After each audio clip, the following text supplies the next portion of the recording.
Voilà, très bien. Bonjour à tous et bienvenue pour cette première édition de l'Open Source Experience, première édition parisienne du coup et puis internationale. Nous avons aujourd'hui des intervenants qui viennent du monde entier, que ce soit des États-Unis ou d'Irlande pour certains. Je souhaite également souhaiter la bienvenue à tous nos internautes qui sont connectés sur la plateforme en ligne. Merci à eux, je sais qu'ils sont nombreux ce matin. Alors, l'Open Source Experience, qu'est-ce que c'est en fait ? C'est d'abord le plus grand rassemblement de la communauté open source en Europe, ça c'est une certitude, mais c'est aussi le digne successeur, je dirais même héritier, du Paris Open Source Summit, qui était déjà le plus grand rassemblement de la communauté open source en Europe. Alors pour sa première édition, l'Open Source Experience est associé au CIDO, le CIDO qui est aussi une autre conférence technologique qui est initialement historiquement basée à Lyon et qui vit aujourd'hui, qui célèbre sa première édition parisienne à côté donc, de l'Open Source Experience. Pour démarrer cette conférence, j'aimerais que vous reteniez un chiffre en fait. Chiffre avec lequel vous allez pouvoir parcourir les allées du salon, chiffre avec lequel vous allez pouvoir aller assister à des conférences. Il y en a 250 aujourd'hui, 250 aujourd'hui, 70 stands sur l'Open Source Experience avec autant d'intervenants. Ce chiffre, c'est un chiffre extrait de l'étude, l'Open, et je me trompe à chaque fois, Forum Europe en fait, qui a été une étude commandée par la Commission européenne. Et ce chiffre, c'est le poids de l'open source dans l'économie européenne. Son impact économique représenterait, selon cette même étude, entre 65 milliards d'euros et 95 milliards d'euros. C'est quelque chose d'absolument phénoménal aujourd'hui. On assiste bien à une véritable croissance de l'impact économique de l'open source en Europe. Et bien sûr dans le monde, mais ce qui nous intéresse aujourd'hui, c'est véritablement l'Europe. Mais j'ai mieux encore. On peut calculer la valeur aujourd'hui de ce que représente l'open source, chaque ligne de code apportée, chaque contribution apportée au logiciel libre en Europe. Tout cela a un impact direct sur le PIB. C'est cette même étude qui le dit d'Open Forum Europe. Le ratio, c'est pour 10% de contributions supplémentaires au logiciel libre en Europe. L'économie européenne, son PIB, accroît entre 0,4 et 0,6%. Aujourd'hui, c'est quelque chose de relativement phénoménal. Alors voilà, c'est avec ces chiffres-là que j'espère que vous allez conserver en tête pendant ces 2 jours, ce jour d'événements complètement dédié à l'open source et que vous allez parcourir les sessions techniques. Mais bon, pour parler du contenu, je pense que c'est mieux d'accueillir sur scène ceux qui l'ont créé, ceux qui l'ont réfléchi. Donc j'accueille Gaël Blondet, le directeur du programme, et Jean-Luc Bella, président de Systématique Paris Région. Messieurs, vous pouvez les applaudir, absolument. Merci. Merci. Venez là, merci.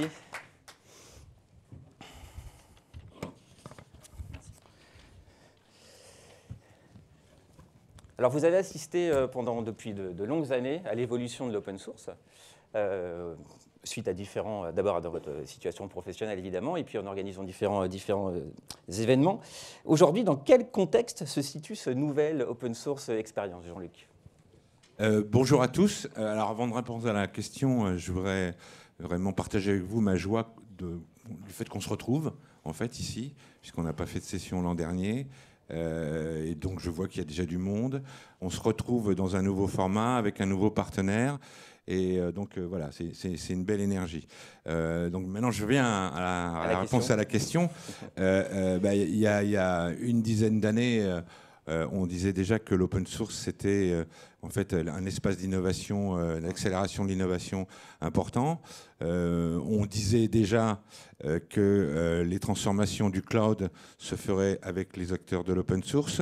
Un peu plus tard, on a partagé le fait que l'intelligence artificielle et tous les enjeux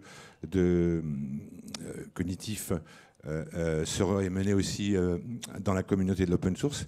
La chose s'est révélée juste.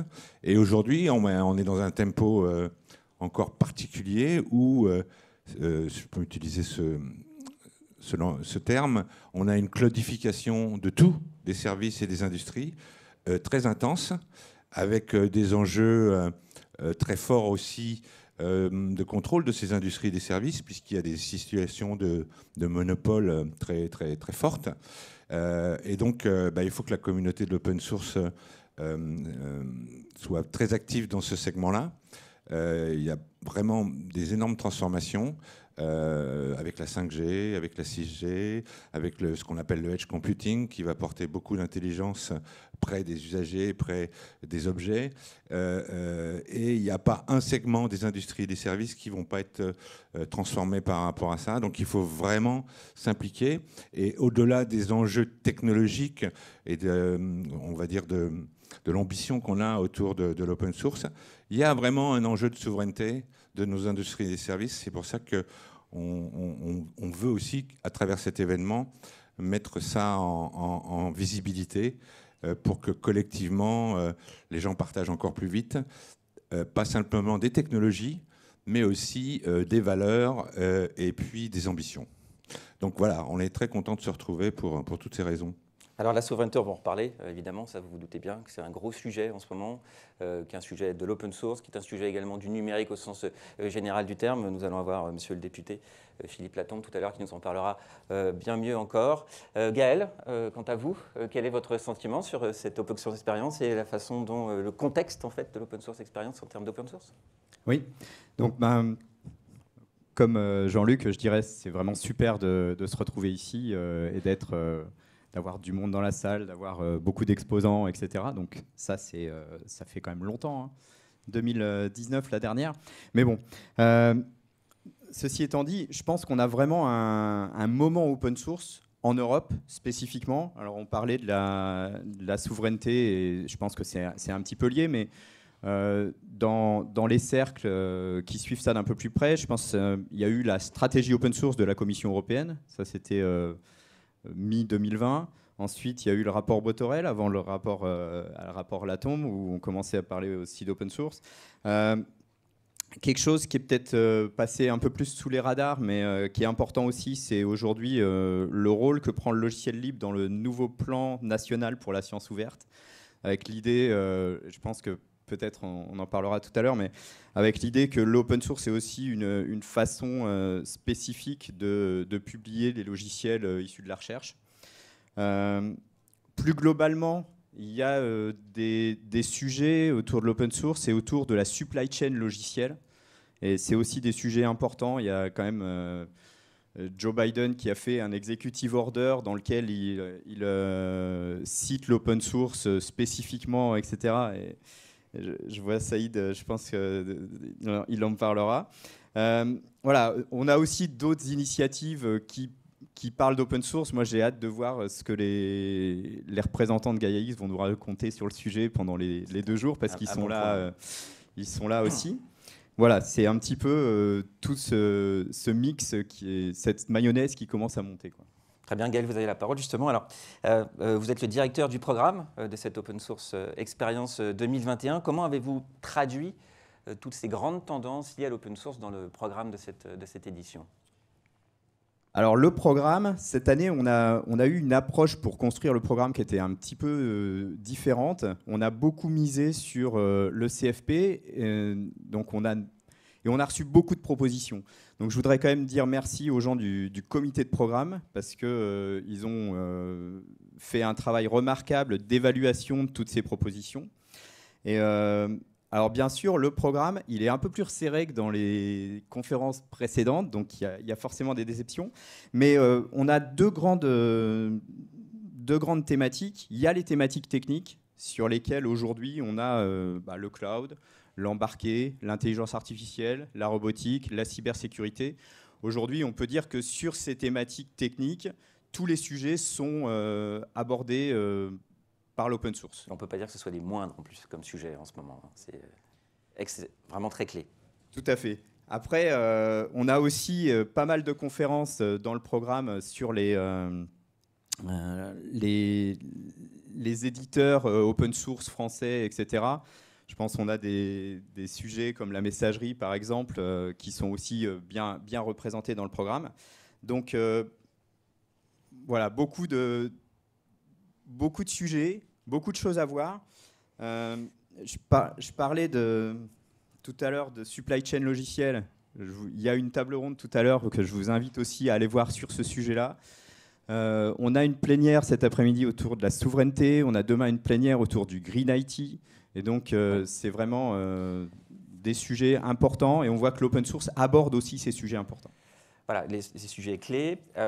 Est-ce que, selon vous, justement, voir l'open source atteindre des couches peut-être qu'elle n'avait jamais explorées, ou même dans la façon de créer des choses, dans le processus de création avec ces principes mêmes, je parle de l'intelligence collective notamment, est-ce qu'aujourd'hui on peut y voir une forme de maturité, justement, dans l'open source? Alors, Jean-Luc?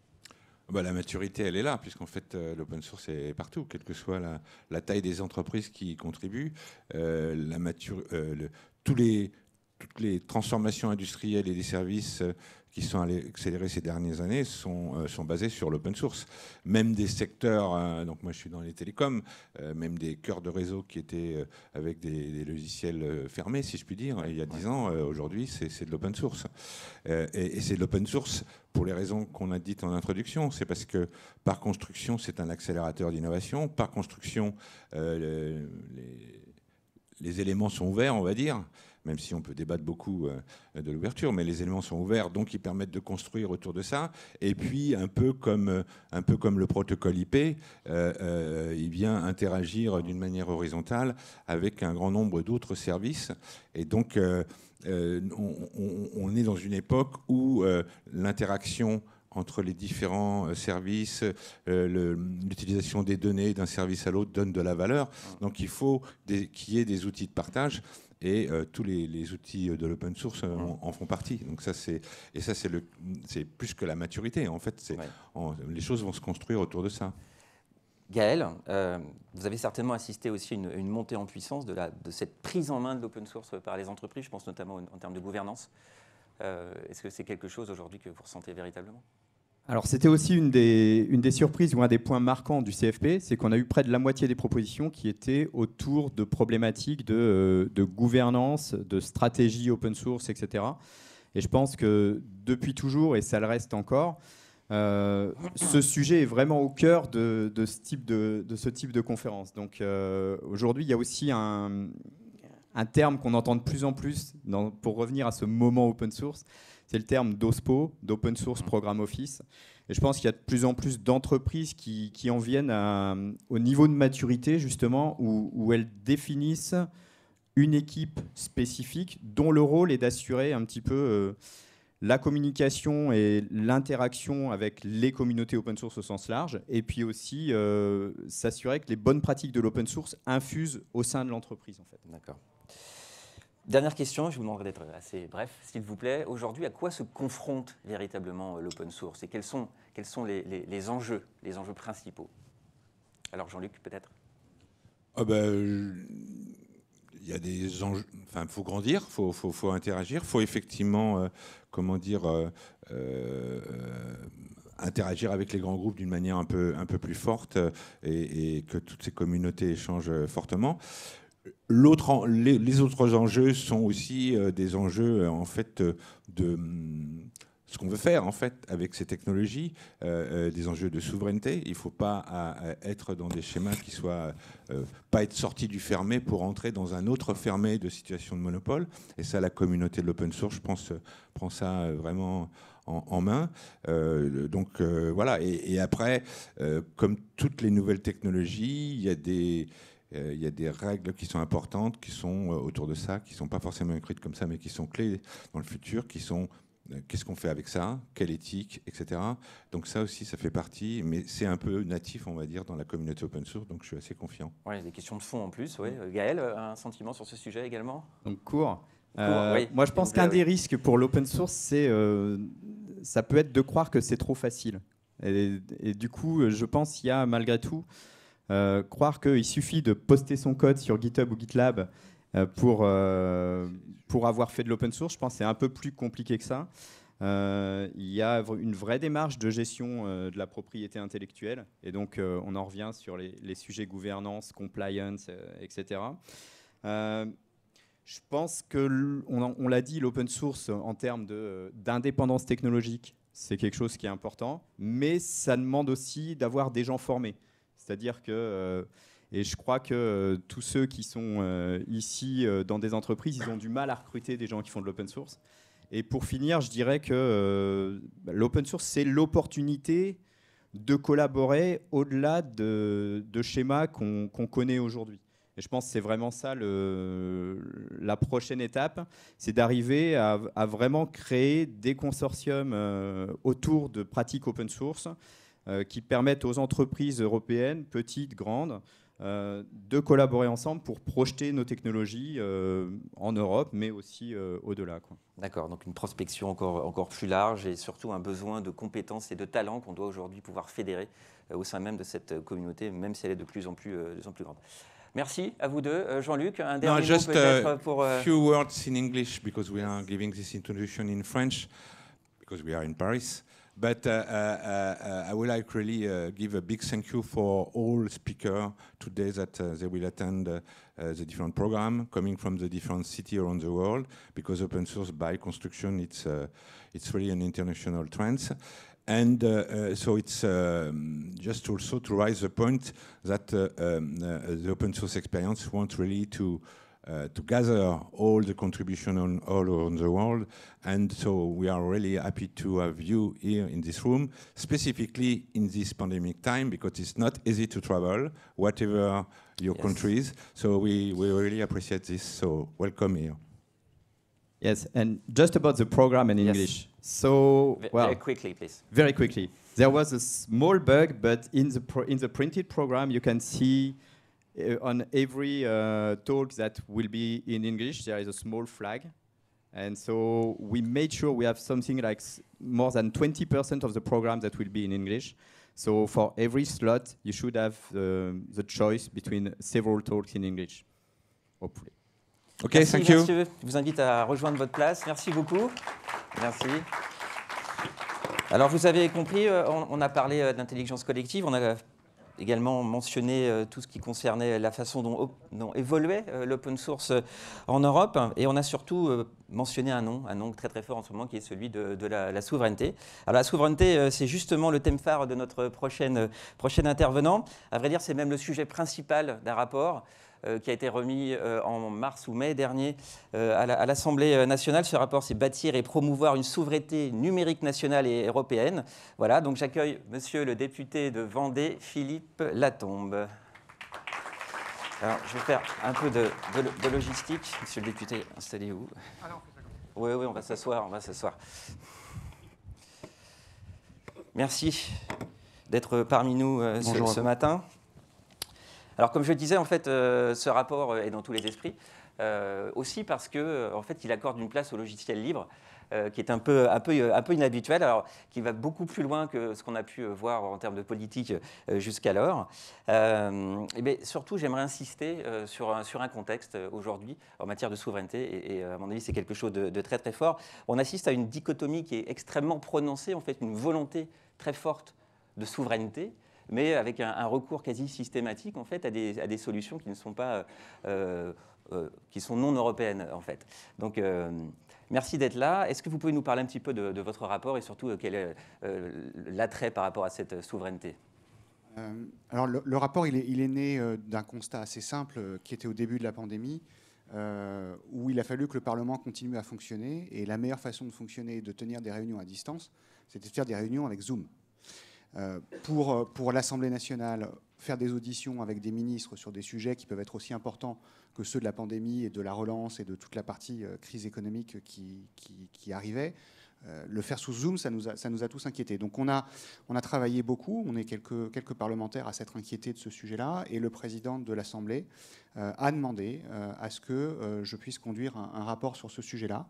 Rapport qu'on a voulu vraiment transpartisan. Donc le président du rapport, enfin le président du groupe de travail était quelqu'un de l'opposition, et il y avait tous les groupes parlementaires qui étaient représentés au sein du rapport et qui ont participé au rapport.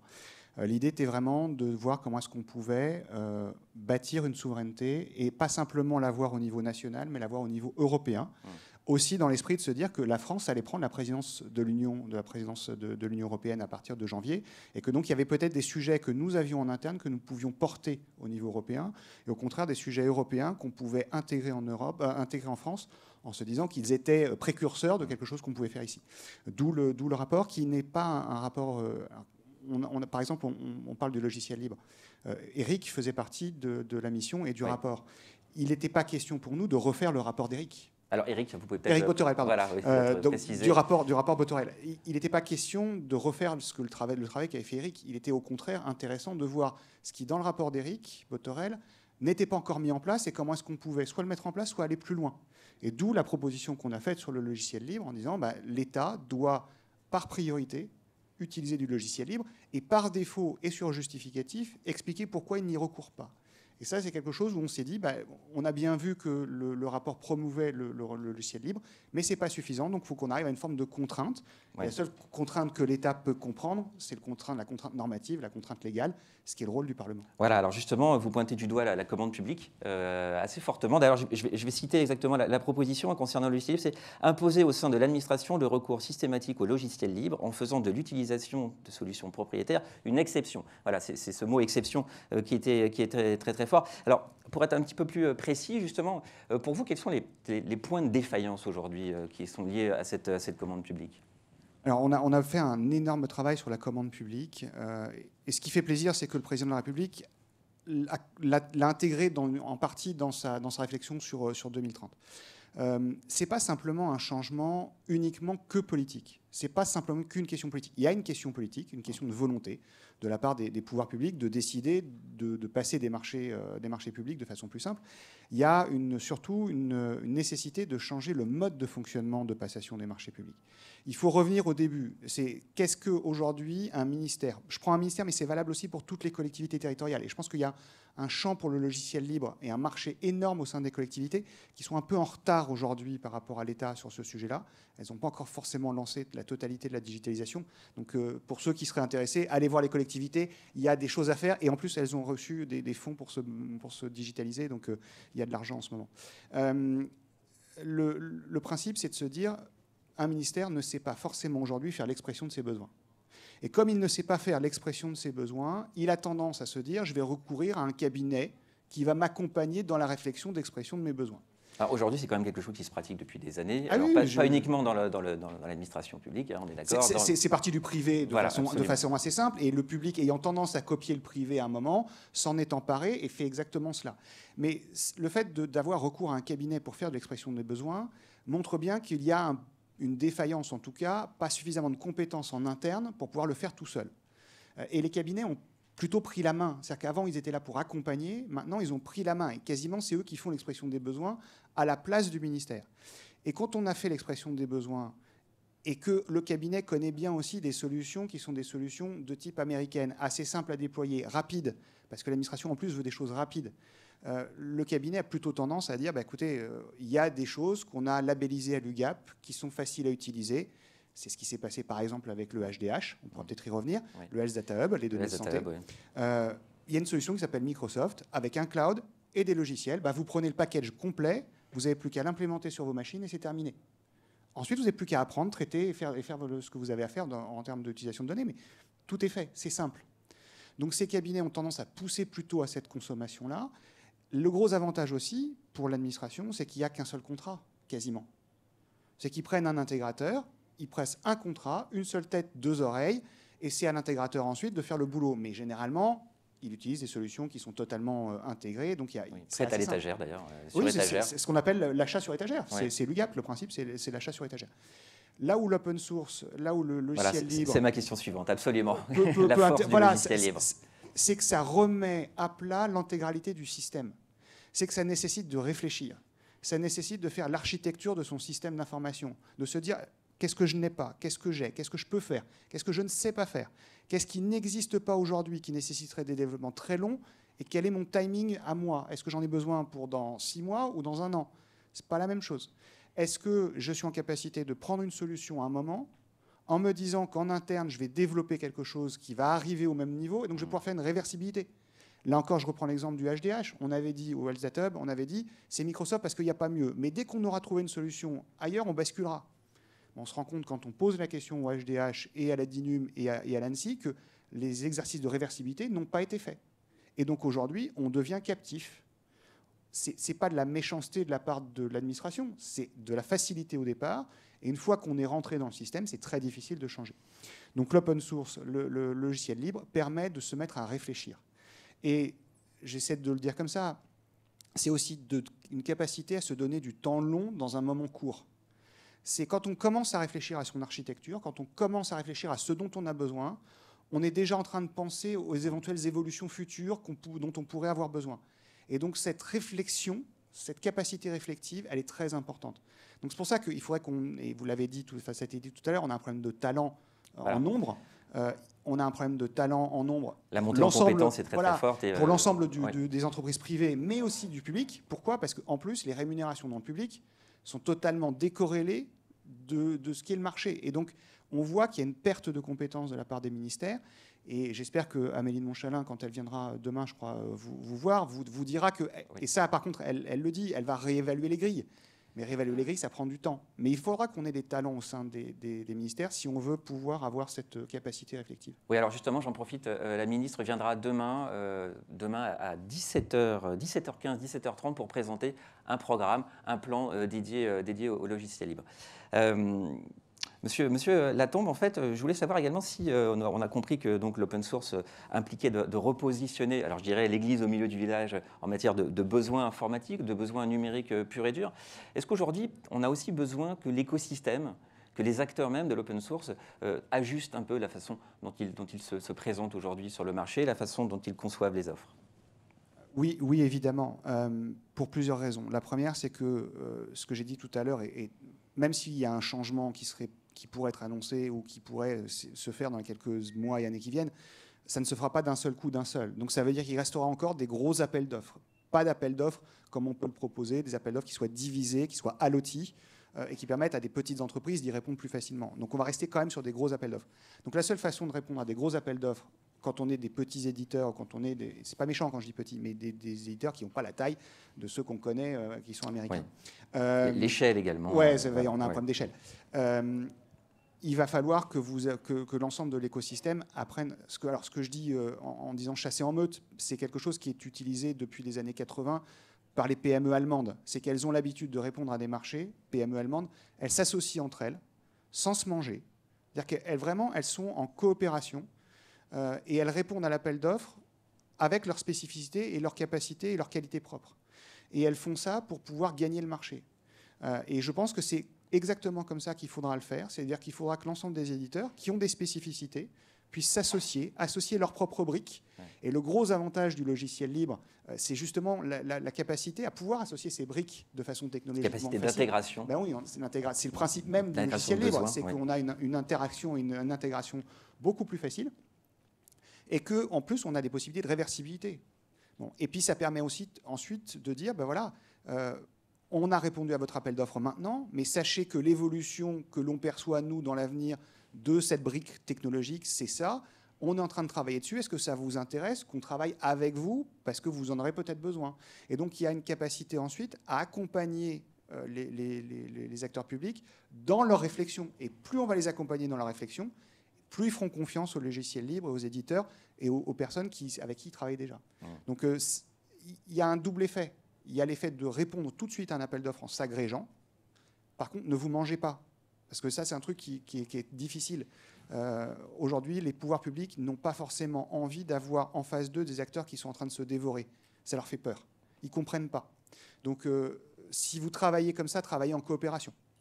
Ça n'empêche pas des accords sur d'autres sujets, mais voilà, il ne faut pas leur faire peur. Les acteurs publics, ils vont dans la facilité aussi, parce que, un peu comme dans les années 80, quand on disait à un directeur des services informatiques d'une grosse boîte, qu'est-ce que tu as pris comme solution? Bah, j'ai pris IBM parce que c'est américain et que ça marche, et que je suis sûr que je ne me ferai pas engueuler. Et ben, les ministères sont un peu comme ça aujourd'hui. Ils n'ont surtout pas envie de prendre de risques. Donc, présenter des choses qui soient des choses sur lesquelles il n'y ait pas de capacité aux décideurs de dire je ne le sens pas, donc je vais passer sur une solution américaine. D'ailleurs, dans votre rapport, vous faites une proposition sur la création d'un Small Business Act, voilà, qui justement va dans ce sens. Alors, le gouvernement vient de présenter un plan d'investissement de 1,8 milliard d'euros pour stimuler et dynamiser la filière cloud française. Est-ce que, du coup, tout cela ne va pas dans le bon sens? Ça ne va pas dans ce sens-là, justement, dans une forme de cohésion de l'écosystème français? Alors, si ça va dans le bon sens, quand on dit qu'on va mettre de l'argent pour développer, digitaliser et aller vers le cloud.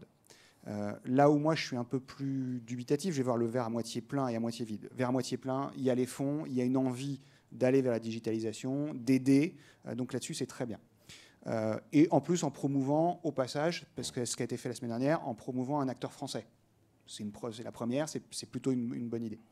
Là où je vois le verre à moitié vide, c'est qu'on est encore sur un système franco-français un peu fonctionnaire, où il va falloir faire des appels à projets, il va falloir construire des dossiers, alors qu'on aurait pu passer, ce que les Américains font assez facilement, et c'est comme ça que ça a marché, par de l'avantage fiscal, par du suramortissement, par des outils très simples qu'on peut intégrer assez facilement, que les experts comptables font de façon assez rapide, et pour lesquels il n'y avait pas forcément besoin d'avoir à monter des usines à gaz telles qu'elles sont aujourd'hui.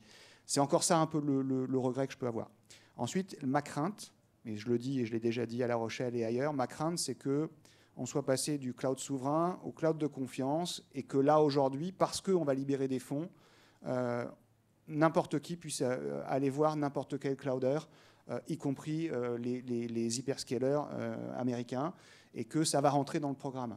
Il faudrait que cet argent-là, et je reviens sur le Small Business Act et le Buy European Act, que je mets dans le rapport et qui est quelque chose qui existe aux États-Unis. Enfin, faut pas on n'a rien inventé. Enfin, personnellement, j'ai rien inventé. Je reprends ce qui s'est bien passé à l'extérieur. Il faudrait qu'on puisse avoir quand même un fléchage de ces fonds vers des entreprises françaises et européennes. Et que ce milliard et quelques qui va être dépensé soit vraiment dépensé pour permettre à l'ensemble de l'écosystème de croître et à l'ensemble de l'écosystème européen de croître. Et pas simplement d'aller dans les caisses des trois qui aujourd'hui n'ont pas besoin de nous. Il y a quand même ce sentiment que la souveraineté est une notion très très forte, mais aujourd'hui, est-ce que vous pensez finalement que les entreprises sont vraiment prêtes pour cette souveraineté? Je parle vraiment du secteur public et du secteur privé en fait. Mais est-ce que la souveraineté est suffisamment forte dans l'ADN de ces entreprises pour pouvoir justement pour orienter leurs choix technologiques? Là encore, je vais faire une réponse. Alors, je ne suis pas normand, mais je vais faire une réponse de la Vendée, normand. c'est pas Oui, la Vendée, ouais, on a quelques habitudes quand même là-dessus. Non. Est-ce que les entreprises sont prêtes? Non. Est-ce qu'elles vont l'être? Oui, parce que le RGPD passant par là et le Privacy Shield ayant été invalidé, les oblige à repenser dans leur tête le stockage de leurs données et comment ça va devoir se faire, pour éviter qu'elles se fassent taper, parce qu'il y a quand même des sanctions financières et surtout des sanctions en termes de réputation. Et ça commence à les titiller un peu, de savoir qu'éventuellement des données personnelles puissent partir ailleurs. Donc elles n'étaient pas prêtes, elles commencent à se dire que là, il va falloir qu'elles y travaillent. La question, c'est quels outils? Et aujourd'hui, elles sont un peu démunies, parce qu'on leur a dit pendant des années, vous êtes des grosses entreprises, vous devez être à la pointe de la techno, et la pointe de la techno, elle était plutôt américaine, donc ils ont pris plutôt des systèmes américains, et aujourd'hui, il faut qu'ils passent sur autre chose. Et ce que je disais un peu tout à l'heure, ils ont un peu perdu la main. C'est qu'en prenant des choses totalement intégrées, cloud plus suite logicielle, ils ont perdu l'architecture de leur système d'information, ils ont perdu la main sur le développement qu'ils pourraient avoir à terme. Et donc la réversibilité est beaucoup plus compliquée, beaucoup plus complexe qu'on pourrait l'imaginer, donc ça va prendre forcément du temps. Quant aux acteurs publics, il va falloir à un moment ou à un autre qu'on se dise quelles sont les données qu'on peut absolument pas mettre sur des clouds étrangers. L'exemple type, la défense ne mettrait jamais ses codes nucléaires sur un cloud de type AWS ou Google ou Microsoft. Enfin, ça ne viendrait à l'esprit de personne.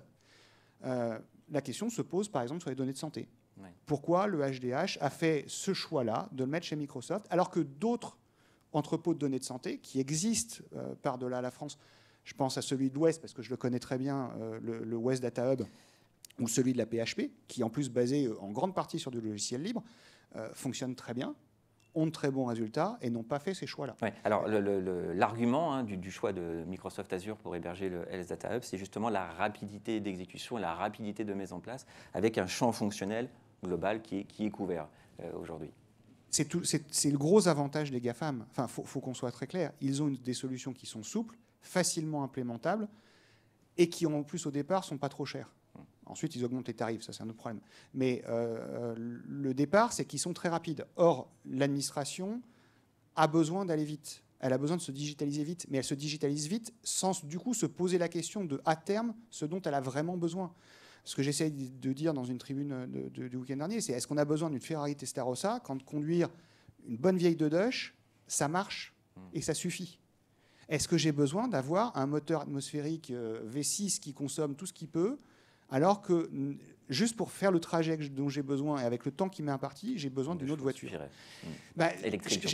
Ouais, non, mais j'ai pas dit qu'il fallait revenir à l'âge de pierre. C'est pas du tout ce que j'ai dit. Mais je pense qu'il faut qu'on se pose à chaque fois la question sur le temps long de la réflexion de ce qui est important pour moi et de ce qui ne l'est pas, ce qui est essentiel ou pas. Et si je dois faire un choix en urgence, ce qui peut arriver, je peux le comprendre dans une période de pandémie. Encore que pour le HDH, j'ai toujours pas compris pourquoi la pandémie était un facteur de rapidité. Mais ça veut dire qu'il faut que je pense à la réversibilité tout de suite. C'est une fois que la crise sera passée, comment est-ce que je développe le système qui me permettra de basculer. Et donc ça veut dire quand même réfléchir à des ponts. Et aujourd'hui, le logiciel libre permet de faire ces ponts assez facilement, alors que les logiciels propriétaires ne le permettent pas. Ouais. Voilà, il y a une forme d'addiction et de perte de souveraineté, puisque la souveraineté, c'est pas le souverainisme, c'est pas le nationalisme cocorico bleu, blanc, rouge. C'est la capacité à faire un choix et de garder cette capacité à faire un choix tout le temps. Et donc à un moment de faire une réversibilité. Merci, monsieur le député. Alors, dernière question. Donc, ce plan de financement gouvernemental d'1,8 million de la filière cloud comprend tout un volet sur la recherche. Voilà, aujourd'hui, vous connaissez le phénomène de l'open science, évidemment. Quel est votre sentiment sur cette question ? Alors, plus on va pouvoir développer la recherche, et mieux ça sera. Je pense, contrairement à ce qui a été dit, qu'on n'a pas perdu la guerre du tout sur le cloud et sur l'ensemble des sujets. Il faut simplement qu'on arrive à trouver les points d'excellence que nous avons aujourd'hui pour permettre de les développer et ensuite de s'appuyer dessus pour pouvoir agréger l'ensemble des écosystèmes et surtout se développer. Sur les données, moi, mon inquiétude, et je pense ça pourrait aller là-dedans, il va falloir qu'on réfléchisse à un moment ou à un autre à faire un règlement général de protection des données industrielles. On a fait le RGPD, ça marche bien. Il va falloir qu'on aille au stade du dessus, parce que c'est certainement la donnée industrielle qui sera le carburant de demain. Plus la donnée personnelle, ou en tout cas beaucoup moins, mais la donnée industrielle. Ouais. Et avec tous les nouveaux outils sur lesquels on est très bon en Europe, tous les outils de edge computing dont on a parlé, tous les outils connectés qu'on va pouvoir mettre dans toutes les machines-outils, notamment chez les Allemands, tout ça, ça va générer de la donnée. Et ces données-là, si on ne sait pas les exploiter, si on ne sait pas les utiliser, on perdra encore une partie de notre souveraineté. Donc allons vers ça, avec du règlement et avec surtout du développement d'intelligence artificielle et de calcul sur ces données. Et tout le regard se tournait aujourd'hui vers Gaia-X, justement, et ce grand projet qui, en matière d'échange et de consolidation des données industrielles, le partage de données industrielles, place beaucoup d'espoir dans ce domaine. Merci, monsieur le député, merci beaucoup.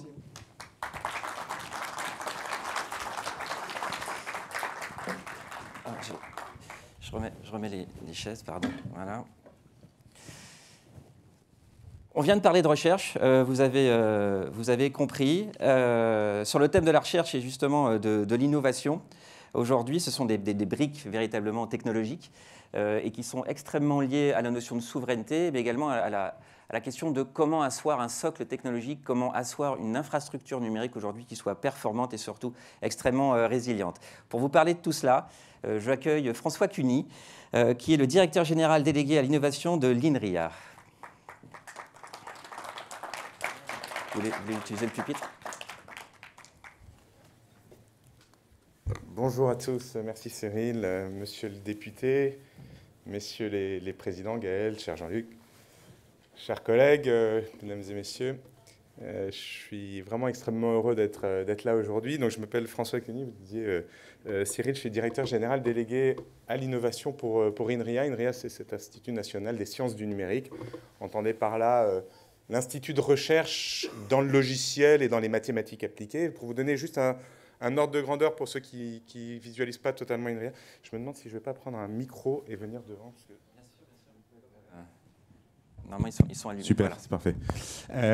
Donc, sciences logicielles et mathématiques appliquées, ce sont 4500 personnes qui travaillent partout en France. Il y a 9 centres de recherche répartis en France dans 200 équipes projets.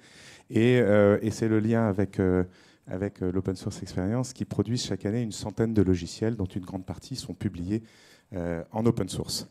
INRIA, c'est aussi un soutien de très très très longue date à l'écosystème open source. On était là au lancement de ce qui s'appelait à l'époque l'Open World Forum et puis Paris Open Source Summit. On était là aux côtés du pôle systématique dans la création du GTLL, du groupe thématique logiciel libre. Et on a renouvelé en 2019, malheureusement l'année dernière, pas permis de se rencontrer, notre soutien à cet événement et même dans le long terme. Donc on est vraiment très très content d'être là. Mais INRIA, c'est aussi un soutien à l'open source de très longue date sur plein d'autres sujets. Je pense par exemple, et je vais en citer juste quelques-uns, notre contribution, notre portage et le fait qu'on ait défendu l'idée que le W3C, World Wide Web Consortium, et son bureau européen en France, associé à Antipolis, et soit porté par INRIA. C'est la construction d'un institut de recherche en informatique sur le logiciel libre, IRIL, il y a un certain nombre d'années. C'est la contribution à la rédaction de licences open source adaptées au droit français, qui s'appelait les licences Cécile, qui s'appellent les licences Cécile, qui ne sont pas très utilisées, mais qui existent. Et puis c'est plein de contributions sur des logiciels, je pense à des choses que vous connaissez tous, comme le compilateur GCC par exemple, ou une librairie de calcul qui s'appelle Scilab. Voilà, donc un vrai engagement. Dans la suite de mon intervention, je vais rapidement, je pense, redire ce que disait monsieur le député. Pourquoi aujourd'hui c'est si important pour nous que d'être engagés dans des dynamiques de logiciels libres et d'ouverture? Je pense que la raison de la crise a révélé cette problématique de souveraineté. Si je reprends les mots de Mark Andreessen, qui était ce fondateur de Mosaic et de Netscape en 2011 dans les colonnes du Wall Street Journal, le logiciel dévore le monde. On s'est rendu compte pendant 2 ans, là, je pense que ce que voulait dire cette phrase. Le logiciel est partout, ça on le sait, mais en plus on en est dépendant. On le subit quand il ne, quand il ne fonctionne pas. On a tous... Je reprendrai l'exemple de la visio qu'évoquait monsieur le député, mais était contraint par ce logiciel. Et donc ce logiciel qui dévore le monde nous pose face à une question d'indépendance, de souveraineté, de capacité que l'on ne peut pas négliger. Et ce que je pense profondément, c'est que la maîtrise de cette souveraineté, comme disait monsieur le député, c'est pouvoir faire des choix et pouvoir garder cette possibilité de faire des choix, mais c'est aussi, et ça passe par la maîtrise d'un certain nombre de choses, et en particulier les infrastructures. Vous savez, ces infrastructures sont des choses, dans le domaine de l'énergie, on les connaît bien, les infrastructures d'énergie, il faut pouvoir produire, il faut pouvoir distribuer. Dans le domaine de l'éducation, l'infrastructure de notre système éducatif, dans le domaine de la santé, dans le domaine des routes, on connaît les infrastructures. Dans le logiciel, dans le numérique, c'est un peu plus compliqué. Je vais vous donner quelques exemples des infrastructures qui me paraissent absolument critiques et sur lesquelles on a probablement des choses à faire. Les systèmes d'exploitation. Les systèmes d'exploitation, aujourd'hui, on sait bien que nous ne sommes pas vraiment ou peu équipés par des systèmes d'exploitation dont on maîtrise les choses, et en particulier pour les outils qui nous arrivent et qu'on utilise plus aujourd'hui, que sont les smartphones que vous avez en main ou les objets connectés de demain. Et je pense qu'il y a des choses à faire. Je ne sais pas si ça résoudra des problèmes ou ça nous évitera des scandales comme celui qu'on a vu avec Pegasus, mais en tout cas, si on ne maîtrise pas, on ne saura pas ce qui se passe derrière, et c'est un vrai sujet. Premier point. Deuxième sujet, et celui-là est d'actualité avec les annonces hier sur la stratégie d'accélération sur l'intelligence artificielle. L'intelligence artificielle, c'est quoi? C'est anticiper et être capable de traiter, manipuler, générer les données. Alors les données qui arrivent de nos smartphones personnels, celle évoquée par monsieur le député dans le monde industriel. On a pour le coup des vraies compétences en France, en Europe. Certains d'entre vous connaissent une librairie qui s'appelle Scikit-learn, qui est une librairie de machine learning qui est développée à l'origine à INRIA. Il faut savoir qu'avec son million de téléchargements annuels, elle se place au même niveau que la librairie de Facebook qui s'appelle PyTorch, et juste derrière celle de Google qui s'appelle TensorFlow, et que probablement on a là un outil qui est capable de nous éviter de nous enfermer dans des solutions qui ensuite évidemment nous amènent à utiliser autre chose que juste ces librairies de machine learning. Deuxième sujet, donc tous les outils de l'intelligence artificielle et du machine learning.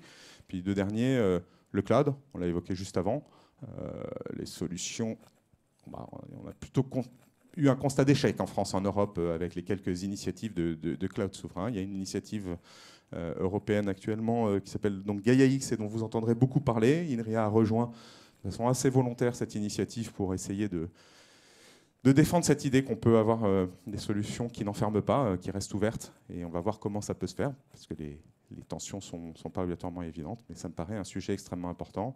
Et puis le dernier point, je pense que ça fait écho à ce que je disais sur le World Wide Web Consortium.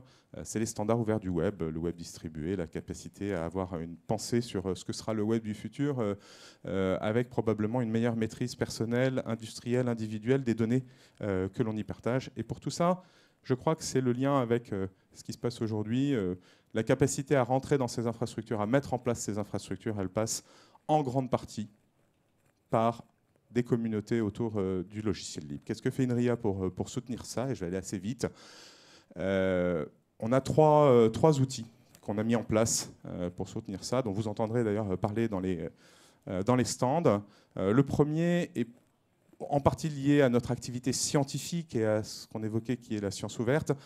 C'est d'avoir un endroit où on peut stocker, archiver, mettre à disposition, tout en garantissant évidemment la transparence, et ça c'est la caractéristique du logiciel libre, mais aussi la pérennité des logiciels et des codes sources. Et ça s'appelle Software Heritage, et je vous invite à aller voir cette librairie dont on entendra parler dans une des conférences, je crois aussi, ou une table ronde prochaine. Deuxième sujet, c'est que dans le monde de la recherche, mes collègues font de la science avec un objectif de communication, de partage, et on n'est pas un institut éditeur de logiciels, ce n'est pas notre métier. Et donc la première chose, même si on produit beaucoup de codes en logiciel libre, ce ne sont pas toujours des codes avec le niveau de fonctionnalité, l'ergonomie industrielle. Et donc il y a une action à faire si on veut qu'un certain nombre de ces codes puissent être mis à disposition, soient utilisés réellement. On a créé un truc qui s'appelle INRIA Soft, qui soutient des codes que vous connaissez peut-être, des langages de programmation, Faro, OCaml, un langage de preuve de programme qui s'appelle Coq. Des langages des logiciels dans le domaine de la santé. Alors, on a plusieurs, Vigil, Made in RIA, Sofa, j'en oublie certainement un autre domaine dans l'analyse des ondes cérébrales, BCI, donc, qui s'appelle OpenVibe, et puis évidemment la librairie Scikit-learn que je mentionnais tout à l'heure. Donc ça, INRIA Soft, INRIA finance autour de ces consortiums à la fois de la capacité de développement pour faire ce qu'on ne fait pas traditionnellement dans le monde de la recherche, qui est la maintenance, l'ergonomie, le développement de fonctionnalités utilisateurs, et puis l'animation de communautés dans le mode de développement open source, c'est-à-dire la communauté des développeurs et la communauté des utilisateurs autour de consortiums. Et puis le troisième outil, et il me paraît absolument capital, ça a été évoqué à plusieurs reprises par Gaël, par monsieur le député, l'enjeu des compétences. Tout ça et toutes ces infrastructures n'auront un sens et ne pourront être déployées que si vous, dans vos entreprises, si dans le monde en général et particulièrement autour de nous, les gens sont compétents, arrivent à se saisir de ces technologies. Et pour ça, il va falloir les former. Et on a lancé une initiative qui s'appelle INRIA Academy, qui vise à former sur les technologies open source issues du monde de la recherche en général et toujours en collaboration avec le monde industriel, mais qui est vraiment à destination en premier lieu de l'industrie française et européenne, parce que la petite histoire et petite anecdote qui me fait mal à chaque fois que je me la répète, c'est que la dernière fois que j'ai parlé dans les hautes sphères de l'État de Scikit-learn, la personne en face de moi me répond en disant « Ah oui, cette librairie développée à Stanford ». Et là, on comprend qu'on a pas mal de petites choses à faire pour gagner le combat, mais ça va c'est une confusion. Bon voilà, donc on sait qu'on a des choses à faire, mais c'est aussi le fait qu'être formé, vous entendez bien que les GAFAM font tout ce qu'il faut pour que les gens soient formés à leur technologie. On évoquait tout à l'heure le fait d'accéder aux technologies pour pas cher au départ, voire on développe beaucoup, et dans mon domaine, le soutien à l'entrepreneuriat, aux startups. Tous les entrepreneurs européens se voient envoyer un mail ou une sollicitation dans leurs premières années d'existence par les grands acteurs américains pour leur proposer des accès gratuits à leurs infrastructures, évidemment gratuits pendant un certain temps. Et donc, vous imaginez les conséquences après dans la chose. Voilà, je vais m'arrêter là juste pour vous dire qu'en terminant, je suis à 200% derrière ce qui a été dit juste avant mon intervention. Tout cela ne se fera que si on joue collectif, que si on joue en écosystème.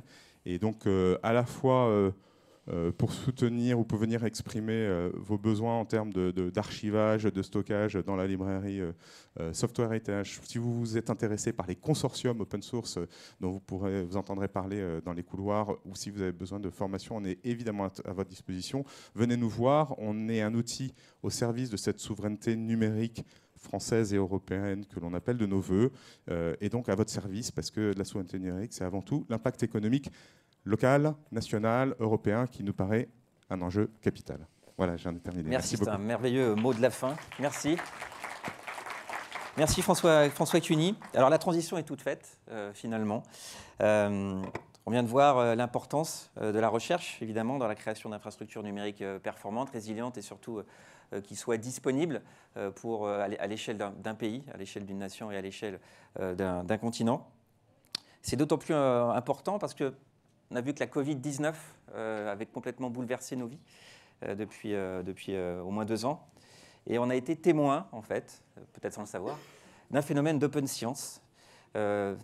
J'entends par open science la capacité qu'on a à ouvrir les choses, la capacité qu'on a à utiliser des principes de mutualisation des ressources, de partage. Et aujourd'hui, on n'a jamais assisté à une création de vaccins aussi rapide durant cette pandémie. Alors justement, ce sont plutôt ces coulisses aujourd'hui que nous allons vous faire découvrir à travers notre prochaine table ronde et ces intervenants. Alors, parce que nous avons aujourd'hui des intervenants internationaux, merci à eux d'ailleurs, je vais passer en anglais si vous le voulez bien. Voilà, I'm going to switch into English now. Please welcome on stage Danice Cooper, please, welcome. She's the founder and chair of innersource.org and a long-time open source advocacy. Saeed Choudhury, please. So you are the head of open source program office at the Johns Hopkins University. And please have a seat here. And Titouan Galopin, please. Welcome. So you're founder of the enpremiereligne.fr. Please have a seat over there. Thank you. But to start this new session, we have a small video of Lauren Gartner, which is not physically present here. So she's the Alton and Sandra Cleveland Professor in the Department of Civil and System Engineering at Johns Hopkins University, and she's also a specialist in modeling infectious disease risk. So, on peut lancer la vidéo, s'il vous plaît.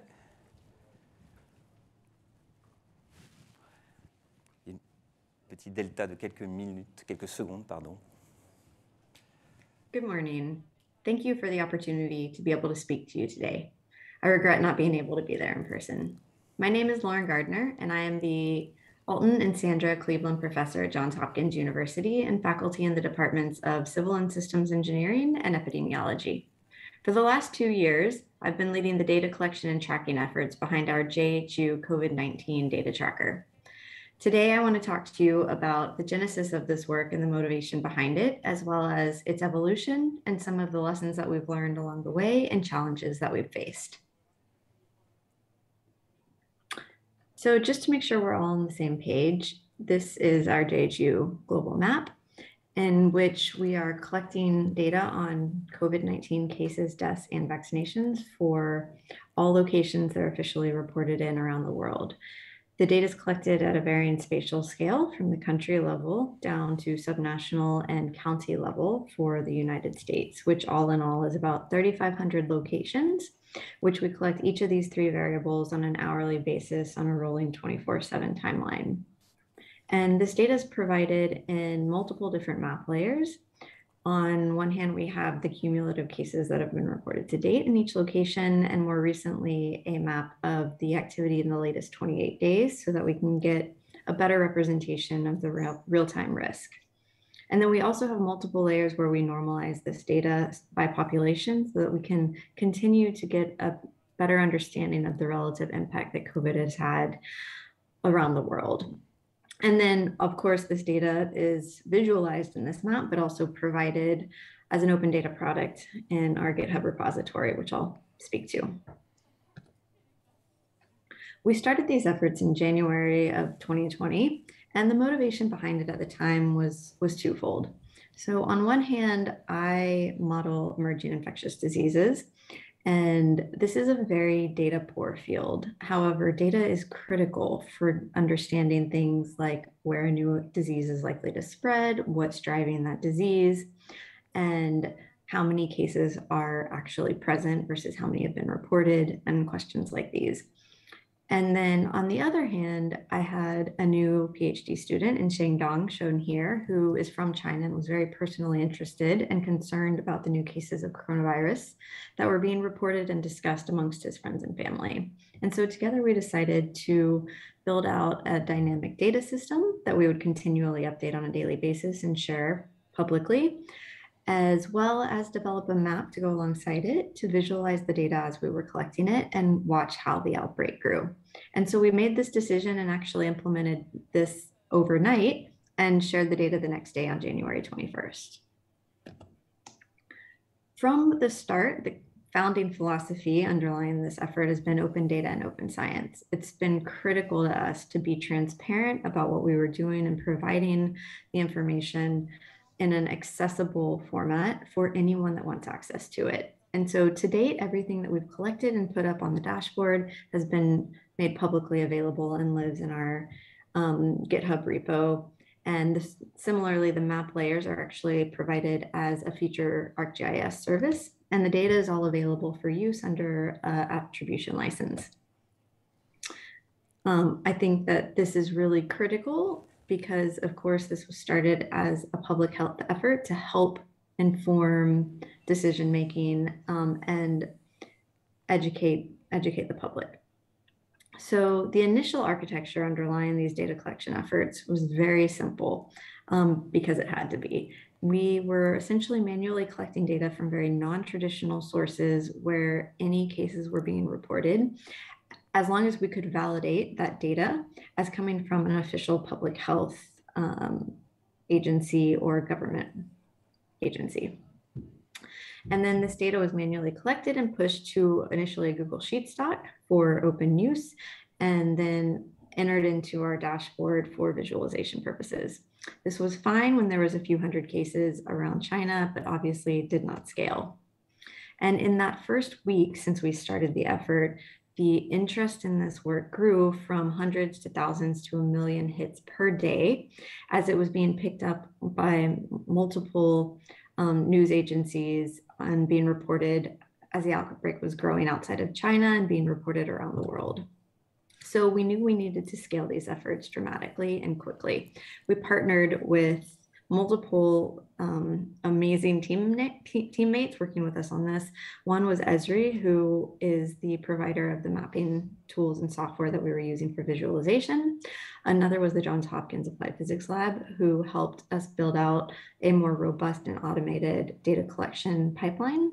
And then also the Johns Hopkins libraries, which helped us with more centralized hosting of these services. And this is the team that, across those organizations, that's pretty much not slept for 2 years because of this effort.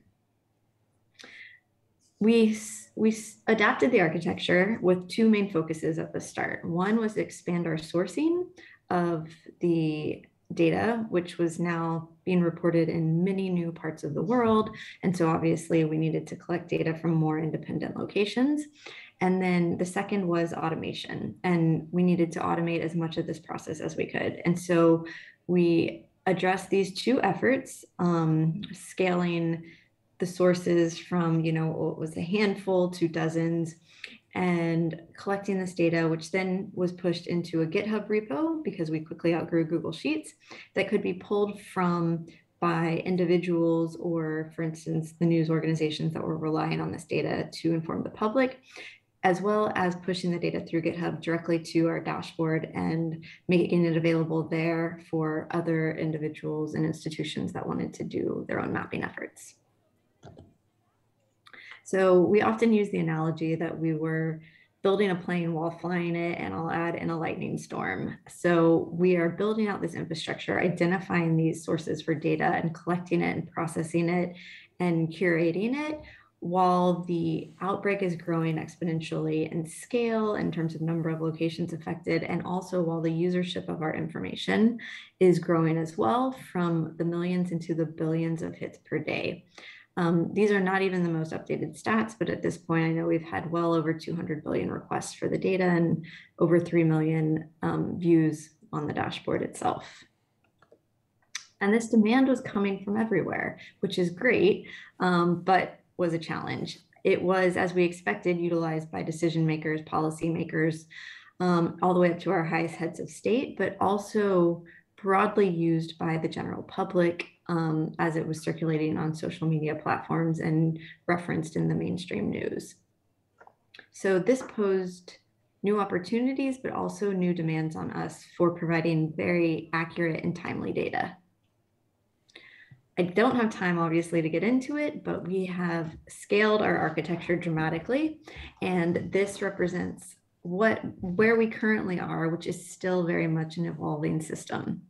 We have substantially expanded our set of sources, which now includes hundreds of independent data providers, which are almost solely individual public health agencies at different levels: city, state, county, national, subnational, with a handful of some aggregate data providers, and automated this data collection.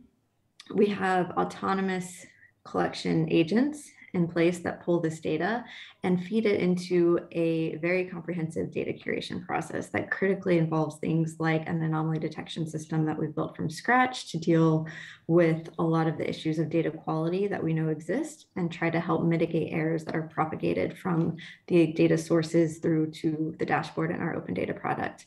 We also have things like fusion logic in place and data service APIs. And this is a joint human machine effort where we have as much automated as possible, but we still have some human component in place to review and approve any potential errors that we identify before we send those through. And the data is then pushed from here into the GitHub as this open data product, and also then to our global dashboard, as well as the Coronavirus Resource Center for a lot of the visualization and analytics that are conducted on it. And so today, I think that this data has served a lot of public good. And part of that is because of how accessible we've made it, how transparent we've been. The data helps inform individuals on their own decisions by being integrated into things like Google Maps. It's obviously relied upon by the media and informs individuals through that as the main reference point for COVID risk that they utilize. And then I think as a public health modeler myself, I'm excited about the fact that it's played such a critical role in driving public health policy, as it's relied upon by the CDC modeling teams and forecasting efforts there. So it's probably obvious, but this has been a real challenge. It is hard, and the main reason is because standards matter with this kind of a thing, and we have been conducting this in an environment where there is a huge lack of standards. And this is in multiple different facets. On one hand, there's huge ambiguity in the way that parameters are defined. We're trying to collect data on cases and deaths, and these do not have any consistent definition across time or across space. And so we're consistently dealing with the fact that we want to provide and compare apples to apples, and that is a real challenge. And so we try and stay as consistent as we can with the latest CDC guidelines, but those themselves are, of course, changing because of the environment that we're in. There's also massive instabilities and inconsistencies in reporting. And this is in the data structures and the mechanisms in which this information is being reported, which is also continually changing. And so sometimes there's varying levels of machine readability and changing data structures as well, which make reading in the information and then propagating it through our system quite a challenge, which has really been the motivation behind a lot of the anomaly detection technology that we've developed. There's also disturbingly, lots of discrepancies in reported numbers across authoritative sources. The state of Texas will say one thing about a particular county in that state, and the county will say something different about itself. So we've had to develop fusion logic to deal with some of these kind of inconsistencies. And then, of course, we're dealing with a pandemic, and there's a huge variability and frequency and time of day reporting around the world. And so all of these together have made this a very messy process that has posed challenges on a daily basis to our team to try and deal with. In light of this, we feel strongly that there need to be some improvements in open data principles and open data standards around public health data. This is a standardized reporting system for all notifiable and emerging infectious diseases. It needs to be conducted and implemented at a temporal and spatial scale that's granular enough to be actionable. And the data needs to be available in a timely manner through machine readable formats so that it can be utilized in real time. And establishing a system like this would really help us make more sound and timely decisions when faced with a new emerging infectious disease or potential outbreak that can, of course, scale up from there. And then lastly, I just want to conclude with something that I think a lot of people ask, and I know I think about a lot as well, which is why we were so successful in this effort, because I think these are critical things that need to be considered moving forward. On one hand, and maybe the most obvious thing, is that we acted early. We started this in the initial days of what has now been a 2-year process. And this is because we recognize early the value of this type of information, because it's needed to drive evidence-based policy and decision-making, which is how policy and decision-making should be done. And so we've had this guiding principle from the start of this open data and transparency that has provided this data in a way that was intuitive and accessible from a trusted source. Secondly, and very important, is that our efforts existed in a very supportive environment. From the start, we had funding available to us through the institution and later philanthropies that let us continue this effort as it grew exponentially and in an uninterrupted fashion. And really moving forward, there needs to be better mechanisms in place for science agencies and the governments to financially support these types of efforts in a timely manner so that they can also continue on and remain uninterrupted. Third is we had the technical skill sets at hand at Hopkins to be able to implement this work. And this is not work that's done by public health professionals. This is still to this day done and conducted by engineers, data scientists, computer scientists, software developers. And these are skill sets where these capabilities and capacities really need to be built up in our public health system. And then lastly, because we were a private institution and a self-funded group doing this effort, we had the freedom to make executive decisions in real time. We were not subject to bureaucratic approval processes. And while this did sometimes pose for mistakes and it was a messy process, this kind of system, I think, was critical in the environment that we were in which case where we had to be able to make decisions on the spot on how to do things. And this is a process that we have learned from and still are learning, but I think was necessary to be successful with this effort at the time. So lastly, I do just need to quickly acknowledge where the funding and resources for this, which has been from multiple agencies for my group's research to utilize this data to try and better understand COVID, as well as obviously the university, the philanthropies, and some of our industry partners helping with the personnel and infrastructure and resources behind the data collection efforts. And with that, thank you. And I think Saeed will be happy to take any questions on this work in the Q&A panel. Just kidding, you can email me with any questions. Thank you and enjoy the rest of the conference. Thank you, Lauren. Yes, he obviously is here. Okay. Thank you for this amazing tracking system, and thank you for helping us at fighting, this really crisis, very short crisis. Saeed, thank you for traveling to France for us. You work very closely with Dr. Lauren Gartner today. We understood that speed and reactivity were key points during this elaboration of this traffic system.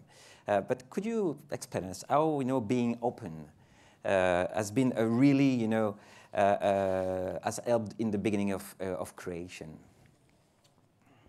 Sure. It's open now. So thank you for the opportunity to be here. I appreciate that. Yeah, so as Lauren mentioned, the reality is without open data, this wouldn't be possible.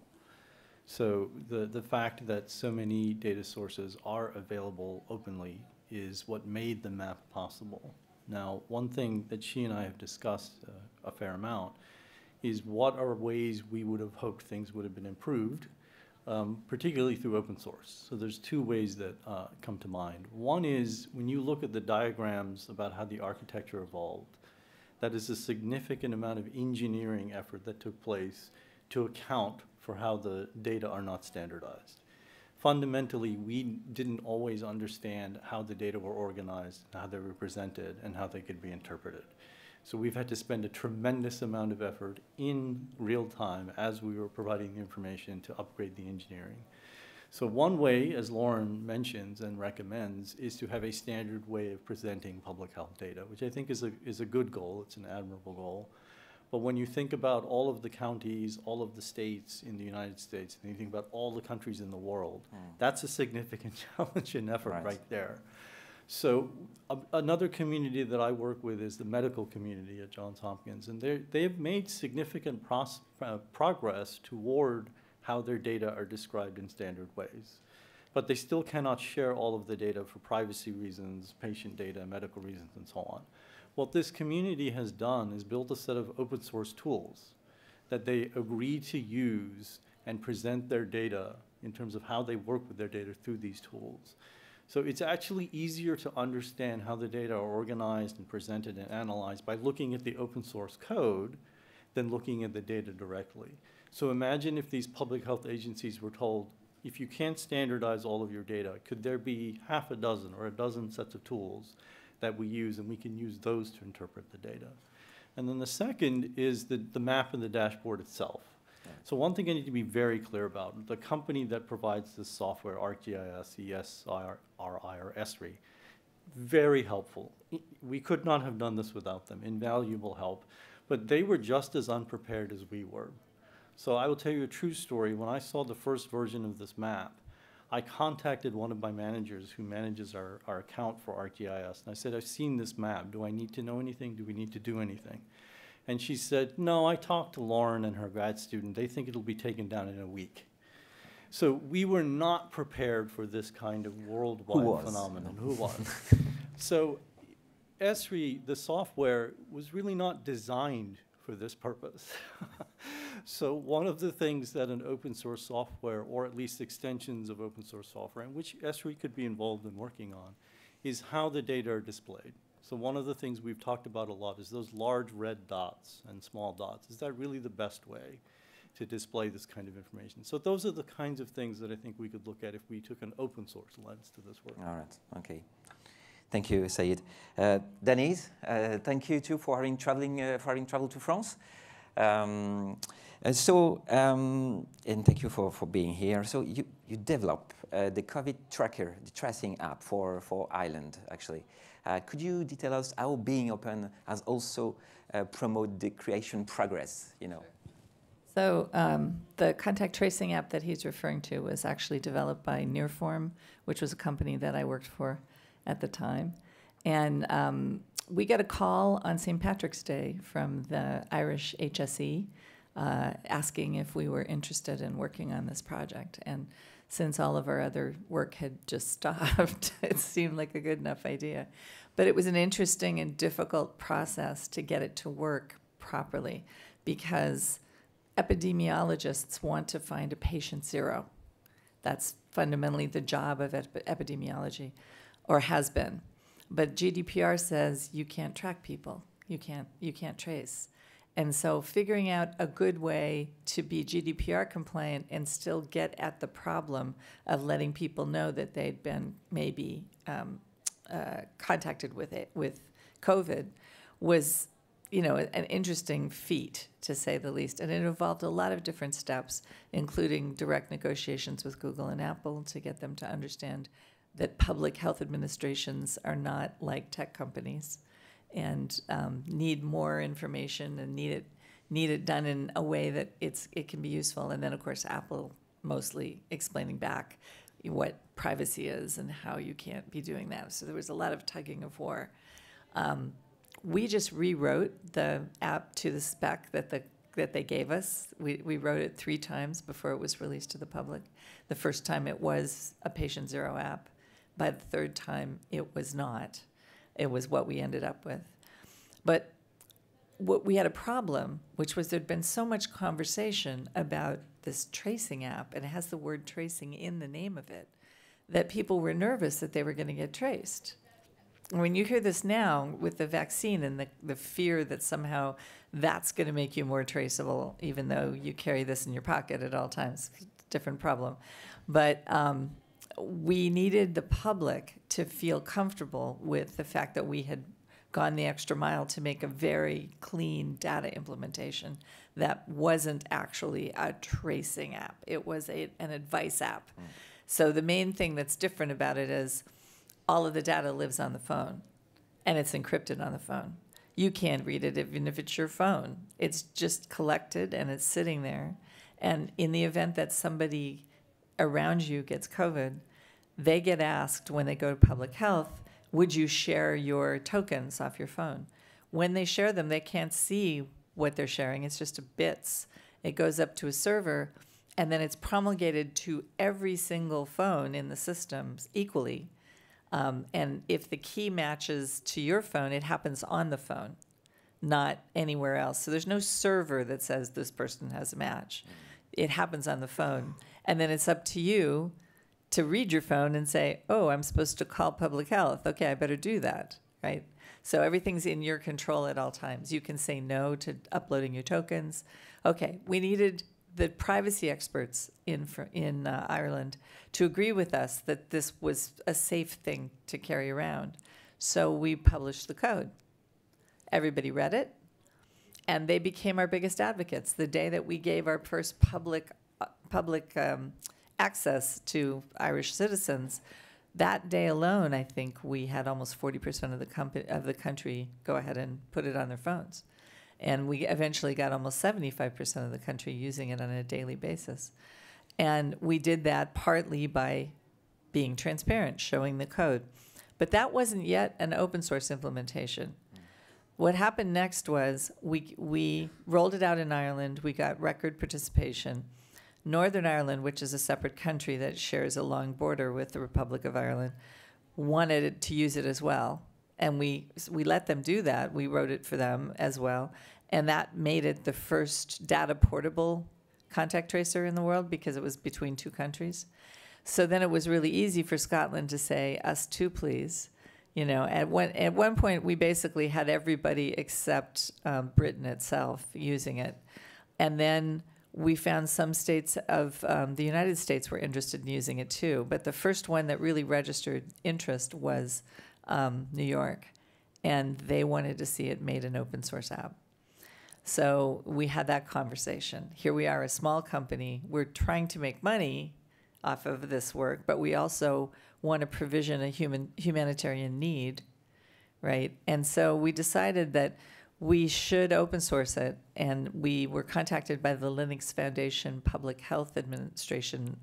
They had just spun up a new effort to try to create focus around open source COVID solutions, and they wanted our code.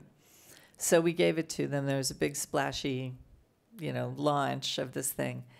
Well, so now that code base is the single most used contact tracing app code base in the world. Some very big countries that had already solved their COVID problems, like New Zealand, Australia, went ahead and threw their stuff out and started using ours. We started getting check-ins from countries around the world that were using our software. So we know it's used in Africa. We know it's used a lot in Asia. And then in all of the places that we put it, and it got better and better as a contact tracing app because of the changes that people gave us back. So we convinced people to use it by being transparent, but we gave everybody in the world the ability to use it by making it open source. And doing that made Ireland at the forefront of contact tracing technology. They've not been at the forefront of anything technical since the Book of Kells. So that was really exciting for them. And now the conversations that I'm having in Ireland are about how can we do that again? And where else would this be useful? So it's been a big impetus for Irish people to start talking about open source, which is great.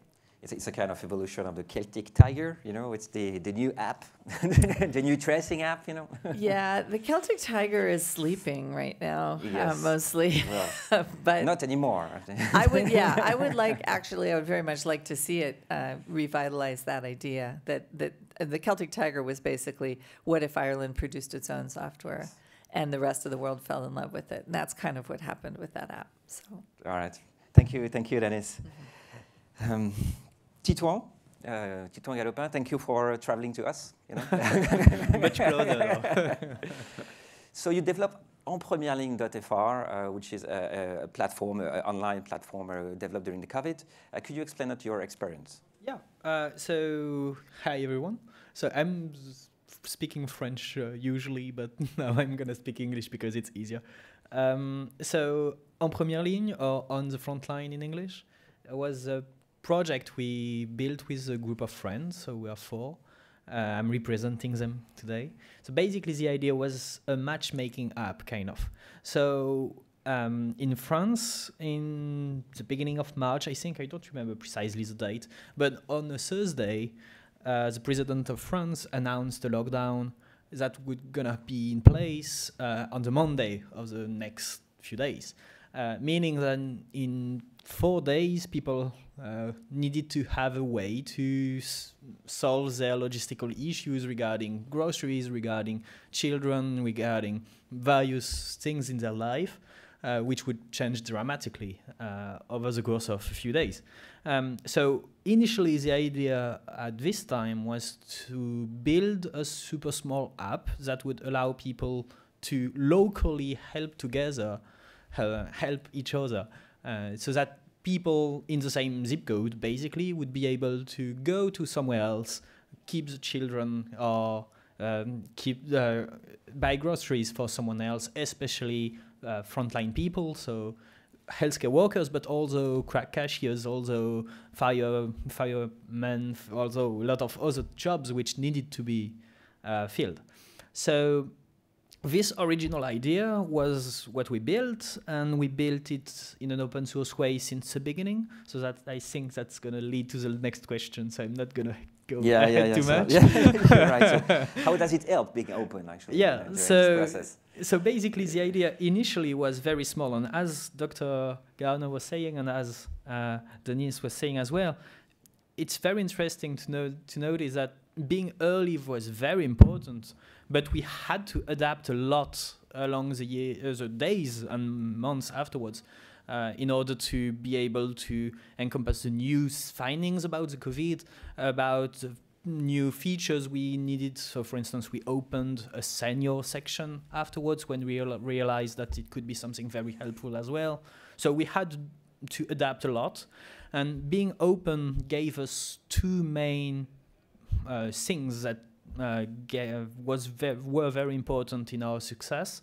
So just to give you an idea, we opened this app on Friday or Saturday, I think, of this week specifically, meaning that it was ready a tiny bit before the lockdown, and right after we opened it, in a matter of hour, we were having tens of thousands of people already signing up to help, and then thousands of people needing help. So we had 10 times more people wanting to help than people needing help, which was very important because of the concept of matchmaking. You need to have much more people able to help in any zip code than people needing help. And so this was possible, in my opinion, mostly because we were very open since the beginning, meaning that our code base was open source, Our data was open. We were making matches on a human basis. Every single match we made was a click on a button that we made, our group of friends. So everything was very open and very transparent, with the idea that people are giving their personal information about them and also about their kids. So it's very critical that people trust it. So as Dr. Kearner was saying, I think openness was super important on this level because of trust, but it also brings the ability of other people in the IT community, especially in France, but in other countries as well, to contribute. So, for instance, we had issues with emails and someone solved it, well, noticed it and solved it at the same time and gave us, well, implemented the code to solve it. So we didn't even notice we had an issue and someone helped us fix it. On another topic, we helped implement this application in the Republic of Congo as well, which was very different. We had to implement how to share rice, how to share the ability of access to water and everything like this. So it was very more based on food and based on very specific needs. And this wouldn't have been possible without being open. We'll come back to this later if you like. So what I understand is that being open has helped you to react very, very quickly, and to build something, a new product, very close to needs, what really needs the population, because there was a kind of urgency in this population. So that was very good. I heard one word. This word was trust, and it's really, really important today to know how you can trust an application, you can trust a digital services. So what's your experience in this, Titouan? So yeah, I think, as I was saying, the main point was about privacy. People were concerned, especially people who are quite technical or at least tech savvy, know that there is an issue with privacy and we need to be careful about it. Which is why we were very open about the code, about where we were hosting data, how it was organized. We also chose to build the product in an open mindset, kind of. Not technically speaking, not only is it the code base open, but there is also the mindset of not trying, as you were saying, not trying to do everything for the users, but trying to help them make the match and then discuss between each other. So for instance, one choice we made very early was, in order to make the match, we basically send an email with both parties in copy, and then we let them handle everything they want. Meaning that we don't have a knowledge of what's going on afterwards. We don't have a platform where we store very important data about the postal address of people, about everything that may be kind of dangerous to store. So this mindset, generally speaking, was very important regarding trust. And finally, I think another aspect we kind of mentioned a little bit in the previous persons who talked here, I think is when you build something like this openly, especially a code base that is open, developers who contribute to it are proud about it. And it's super important that people are proud to contribute to this. That's a good practice, yeah. And so people who contributed to, people who helped were very proud to help, and people who contributed to the open source code base were very proud to contribute on it. So it did have a very big impact as well, I think. All right, thank you. Dennis, what's your point of view about trust, and being open? Well, I mean, I've been working in the open source community for 22 years now, because my job right before that was for Apple, which I loved Apple. I love Apple. I use their products still, but they were really into paranoia inside the company and keeping people from outside knowing what they were working on. It was a big deal. You could get fired for telling another Apple employee at lunch what you were working on, right? So moving over to a more transparent world for me was all about lack of friction that's born from mistrust. And when the pandemic happened, finding solutions that people could share the work on and have that pride factor also created a large body of people who felt like they could talk about why this was a trustworthy thing. And they became our evangelists as we were trying to explain to people. But there's another thing. I'm American, obviously, but I live in a European country. We had partly such great participation in our app because fundamentally Irish people don't think their government's trying to kill them. Then I went, home to where my husband lives in Texas to get my first vaccinations, and they don't share that feeling. And a contact tracing app would not have been useful for them. They would have gotten no data out of it because people wouldn't have put it on their phones, because even incontrovertible, obviously true things are currently mistrusted in some parts of this world. And it's very, very interesting to see the contrast between those two states of being. So, trust is also an ambient thing in the culture that you're sitting in. And I've seen open source really increase trust, but usually there's an initial conversation. And this, I'm going to riff a little bit on the term of digital sovereignty. I do understand what you guys are worried about, but that's kind of not how technology works. And the idea of figuring out how to be a larger player in a global market has more to do with asserting yourself as a player in open source, right? So I think that it's possible for people to trust the services that things are running on to the extent that they can see how it was all put together, and they have some ability to have influence over the outcomes that the thing makes. That those two factors engender trust. Oh, okay. Beyond trust, there is another key point actually around being open. Beyond open source, it's keeping a sustainable community. And the project become a living app, a living project. Saeed, how is evolving the country of the traffic of the tracking system, COVID traffic system?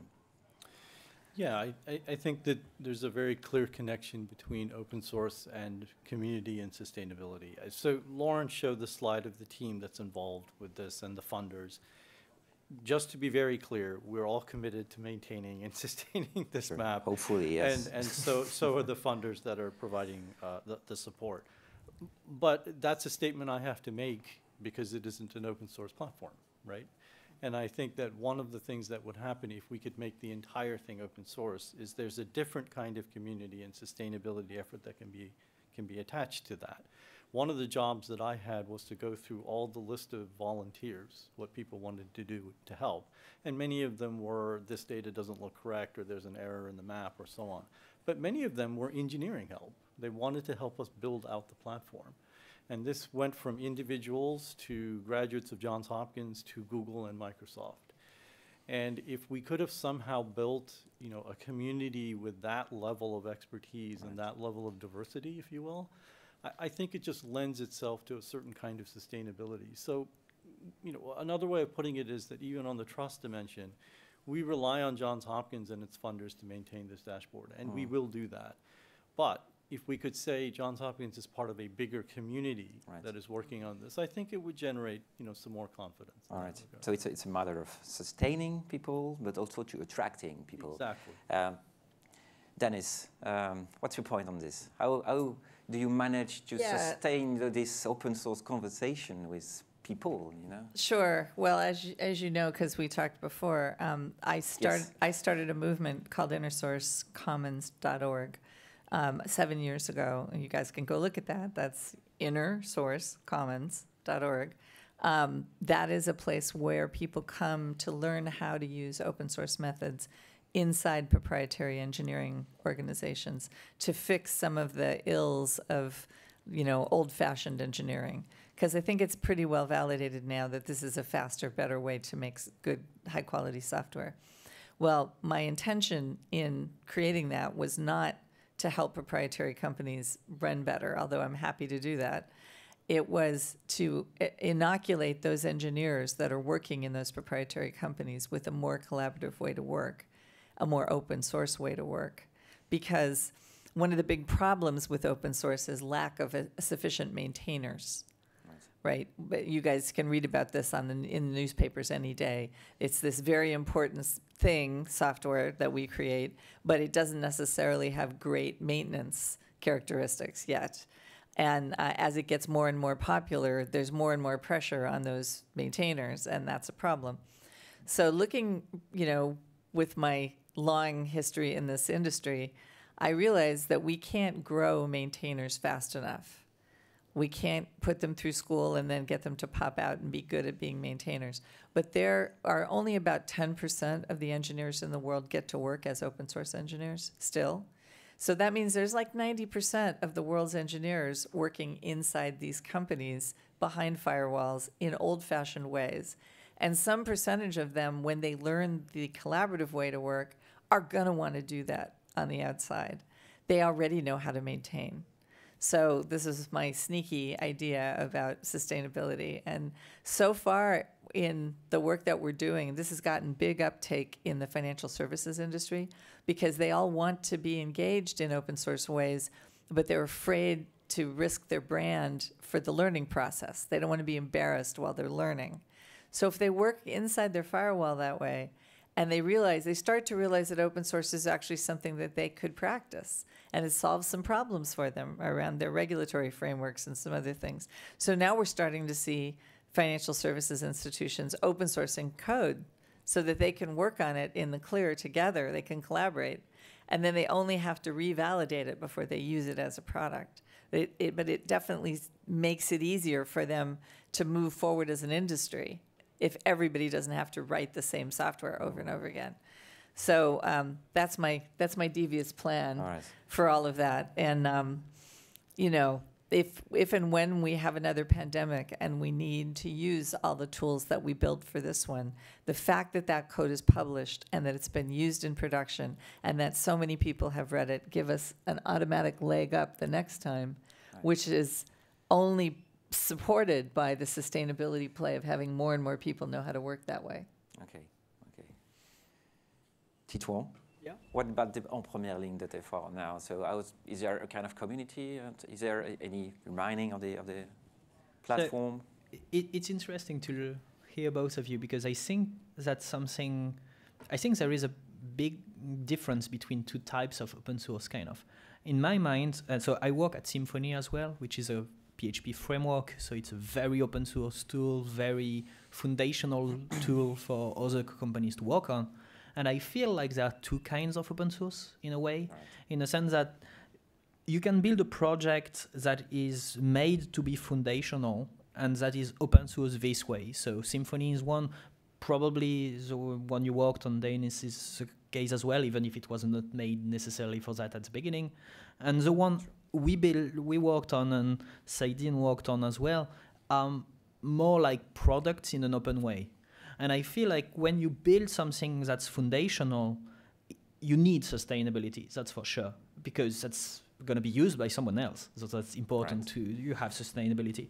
When you build a product, what you get from open source is not necessarily sustainability, even if it's useful and it's possible, it's the case. It's much more trust, openness, trying to build something together with a bit less of a commercial incentive and more of a public service incentive kind of. And so I feel like these two kinds of things do not compete with each other. And depending on the use case, I'm personally quite fine of having en première ligne being an example of something that works and that's going to be reused in the concept by other people at some point, especially if there is a new pandemic. But it's totally fine to me if the code base is not used directly. The idea works. We proved it worked well. The concept exactly, of the services, exactly. And the sustainability of the concept is much easier to achieve because it just means people have to remember it exists and it worked. Yeah. So I'm quite fine with that. And so en première ligne on our side is something we launched for this pandemic and it's fine if the code is an example online, but that's not necessarily something we maintain over 10 years, for instance. Right, okay. Thank you all of three. Thank you Saïd, thank you Denis, thank you Titouan, and for sharing your experience and all your sharing of good practices. Thank you again. Vous pouvez les applaudir. Merci. Vous pouvez. You can go back to your seat. Thank you.